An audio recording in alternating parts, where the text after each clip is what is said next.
কিছু মানুষ আছে যে দেখে টিপতে থাকে অনবরত, তারা আমলে কাসির করে নামাজ নষ্ট করে।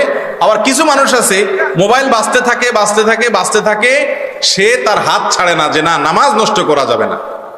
সবার মনোযোগ নষ্ট হয় হোক, কিন্তু আমার নামাজ নষ্ট করা যাবে না। হাত এরকম ধরেই রাখে। হাত বাঁধাটা ফরজ না ওয়াজিব? নামাজের মধ্যে হাত বাঁধা এটা কি ফরজ নাকি ওয়াজিব? ফরজ না ওয়াজিব? সন্দেহের মধ্যে পড়ে গেছেন।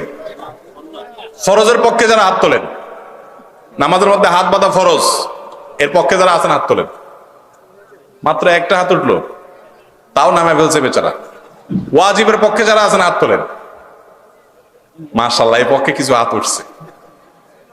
বোঝা গেল যে বেশিরভাগ মানুষ আপনারা জানেন আসলটা। নামাজের মধ্যে হাত বাঁধাটা কি সুন্নাত। অতএব সুন্নাত